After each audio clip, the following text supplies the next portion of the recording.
प्रिय श्रोताओं, आप सबको मेरा बहुत बहुत सन्नी। आज मैं मधु बेरा यूट्यूब के माध्यम से आप सबके लिए अपने कुछ विचार लेकर आई हूँ। आशा करती हूँ आप सबको मेरे विचारों से कुछ ना कुछ सीखने को जरूर मिलेगा। आजकल इलेक्ट्रॉनिक का ज़माना है, दुनिया बहुत आगे बढ़ चुकी है। 30-40 वर्ष समय के बाद दुनिया बहुत बदल गई है, जिसके कारण बच्चे माँ बाप से ज़्यादा पढ़ लिख गए हैं। वह सोचते हैं हमको जितना ज्ञान है उतना हमारे माँ बाप को ज्ञान नहीं है, इसलिए वे उनकी बातों को सुनना पसंद नहीं करते। आजकल कंप्यूटर का ज़माना है, जैसे कंप्यूटर चलता है वैसे ही मानव जीवन हो गया है। सुबह से शाम तक भाग दौड़ रहती है उनके जीवन में। इतनी भाग दौड़ है कि वे खाना भी ठीक समय नहीं खाते, जिसके कारण वे चिड़चिड़े हो जाते हैं। कोई उनको कुछ कहता है तो भी उनकी बात को सुनते नहीं हैं। ये इसके कारण उनकी परेशानी और बढ़ जाती है। वह सोचते हैं कि उनके ज़माने में ऐसा नहीं होता था। हाँ, सचमुच उनके ज़माने में ऐसा नहीं होता था। उनके पास उस ज़माने के अच्छे संस्कार हैं जो आज हम भूल गए हैं। हमें माँ बाप की आज्ञा का पालन करना चाहिए। हमें उनसे अच्छी अच्छी बातें सीखनी चाहिए, जिससे हमें अच्छे संस्कार मिलते हैं।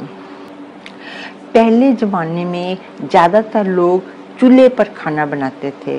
सभी घर के मेंबर पास पास बैठ जाते थे, सभी मिलकर खाना खाते थे। मिलकर खाना खाने से प्यार बढ़ता है।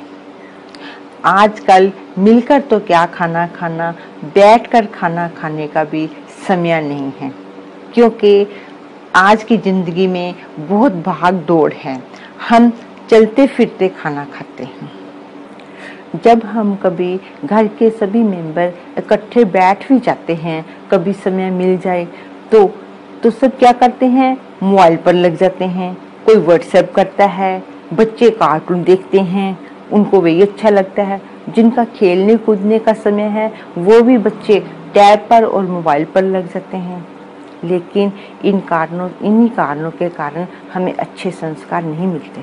अगर हम इकट्ठे बैठेंगे, बड़े बच्चों को कुछ बातें पूछेंगे, कुछ कहेंगे, उन्हें प्यार से समझाएंगे, तभी तो हमें अच्छे संस्कार मिलेंगे।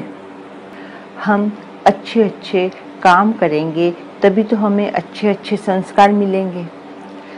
ये सब इसलिए हो रहा है कि हम पैसे को बहुत चाहते हैं। हम सोचते हैं कि हमारे पास ज़्यादा पैसा हो, हम उससे ज़्यादा अमीर बन जाएं। ये चाहना गलत है, ये चाहना ठीक नहीं है। हमें पैसे की इच्छा को छोड़ना होगा। पैसा उतना हो जिससे हमारा जीवन का निर्वाह हो जाए। पैसे की चाहना तभी छूटेगी जब हमारे जीवन में ठहराव आएगा। ठहराव कैसे आएगा? हम योगा करेंगे। इसके लिए हमको योगा करना होगा। ये नहीं कि हम इंटरनेट का सहारा ले लें, हम योगा कर लेंगे। हमें गुरु की सहायता लेनी है। जहाँ योगा आश्रम है वहाँ पर जाओ, वहाँ योगा सीखो। सीख कर योगा फिर घर में करो। अपने से बड़ों का कहना मानो, आदर सत्कार करो। अपनी पर्सनल लाइफ में टीवी, कंप्यूटर, मोबाइल का प्रयोग कम से कम करो। जहाँ कुछ सीखना हो उसके लिए प्रयोग करो। इससे हमारी ऊर्जा बढ़ती है। हमें योगा से हमें सहनशीलता आती है, हमें ज़िंदगी में ठहराव आता है।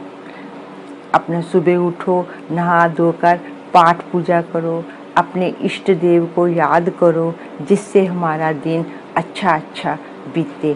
धार्मिक टाइम लगे तो धार्मिक किताबें भी पढ़ो, वो तो आप मोबाइल या इंटरनेट पे पढ़ लोगे। असल में हम सब यहाँ पर भक्ति करने के लिए आए हैं, कर भी भक्ति रहे हैं। जो भी हम कार्य करते हैं वे भक्ति ही है।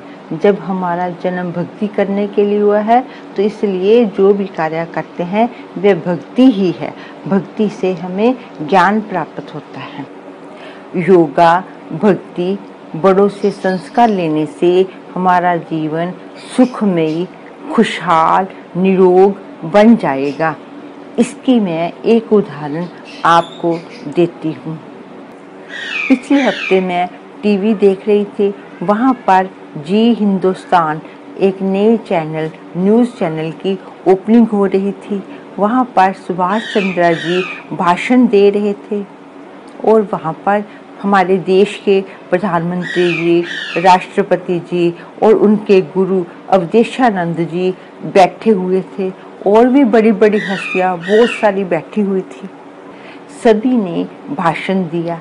एंड में सुभाष चंद्र जी के परिवार के मुखिया ने सादगी भरे लिबास में, सादगी भरे शब्दों में बहुत ही अच्छा भाषण दिया, जिसे सुनकर मेरा मन गदगद हो गया।